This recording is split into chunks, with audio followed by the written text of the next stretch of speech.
Assalamualaikum warahmatullahi wabarakatuh. Saya Azalia Natasha binti Muhammad Azim dan kumpulan saya Nuraidah binti Bahtiar, Nurushdina Syazanani binti Syaril Azam dan Putri Fatin Diana Sabri ingin menerangkan tentang isu-isu sains dan teknologi dan penyelesaiannya. Okey, apa itu sains? Menurut Sun and Trowbridge, sains merupakan pengetahuan dan proses. Manakala Ruslan Stone menyatakan bahawa sains adalah ilmu yang menerangkan cara-cara untuk mendapatkan dan mempergunakan pengetahuan dalam proses dan produk yang tidak dapat dipisahkan. Manakala maksud teknologi pula berasal dari bahasa Yunani iaitu teknologia, di mana kata tech bererti keahlian dan logi bererti pengetahuan. Ilmu sains dan teknologi mempunyai kajian masalah, membuat analisis, mereka hipotesis dan membuat eksperimen daripada amali dan kajian-kajian yang ingin dibuat oleh para ilmuwan. Ilmu sains juga mempunyai ciri-ciri kuantifikasi, iaitu ciri-ciri kuantifikasi dalam ilmu merupakan kepelbagaian dalam aspek yang logik dan wujud. Bismillahirrahmanirrahim. Assalamualaikum dan selamat sejahtera. Nama saya Nuraidah binti Bahtiar. Saya akan membentangkan tentang Islam dan bioteknologi. Dalam Islam dan bioteknologi ni, dia semakin majunya sains dan teknologi sebenarnya akan semakin menambah pembendaharaan tanda-tanda kekuasaan Allah Sang Pencipta. Kesempurnaan kekuasaannya dan kerapihan hikmahnya, semua ini seharusnya akan semakin memantapkan keimanan dan ketakwaan kepadanya, bukan sebaliknya. Firman Allah SWT, sesungguhnya yang takut kepada Allah di antara hamba-hambanya hanyalah ulama.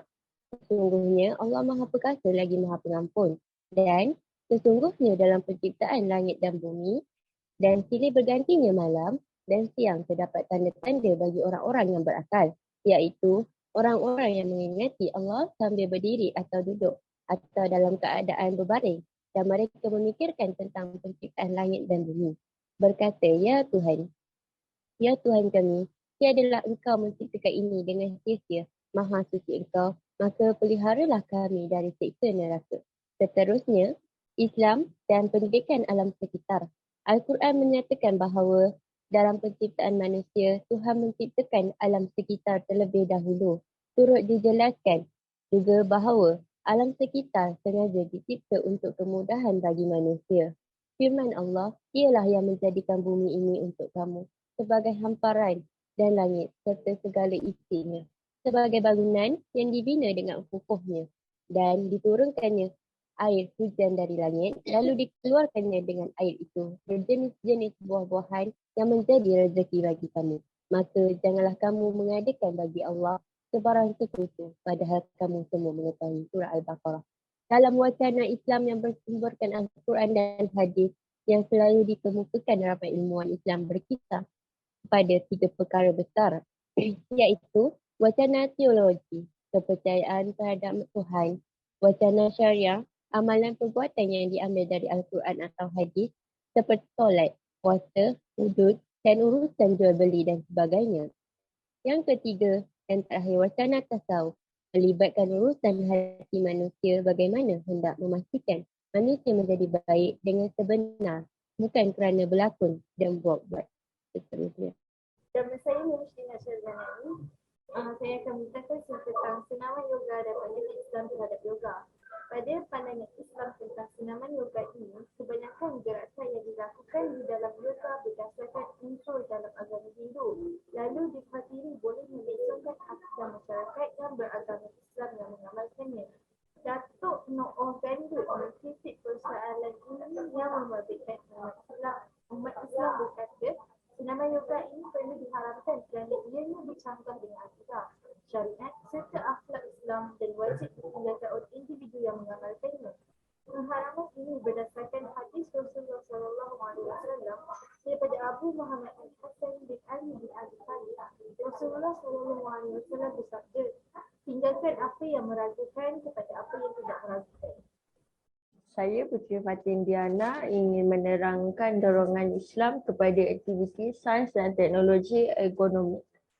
Konsep dalam ergonomik menepati ajaran Islam, konsep kesejahteraan manusia dan pencegahan daripada perkara yang mendatangkan kemudaratan dalam pekerjaan dan kehidupan. Maqasid Al-Syariah atau dikenali dengan nama Al-Kulliyatul Khams menekankan kepada penjaga keselamatan dan pemeliharaan agama, nyawa, akal, keturunan dan harta. Asas penjagaan keselamatan diri sendiri dan orang lain juga telah dibicarakan dalam Islam apabila Rasulullah SAW menganjurkan supaya membuang duri daripada jalan yang merupakan satu bentuk sedekah di samping bertujuan agar duri tersebut tidak mencederakan sesiapa. Islam menuntut supaya patuh dan taat bagi sesuatu arahan. Hal demikian selari dengan maksud hadis riwayat Al-Bukhari, wajib ke atas setiap Muslim patuh dan taat kepada pemerintah sama ada ia suka atau tidak. Selama mana ia tidak diperintah melakukan maksiat. Sekiranya ia diperintahkan melakukan maksiat, maka janganlah patuh dan taat. Riwayat Al-Bukhari. Sebagai kesimpulan, tuntasnya kita dapat lihat isu-isu sains dan teknologi dan penyelesaiannya ini mengajar kita bahawa generasi pada masa ini patut mendalami ilmu sains dan teknologi ini. Maka pemikiran mereka akan lebih luas dan mereka akan mencipta pengalaman melalui ilmu-ilmu sains yang mereka pelajari. Generasi masa kini hendaklah mendalami ilmu sains dan teknologi dengan lebih dalam untuk membina masa depan yang lebih cerah.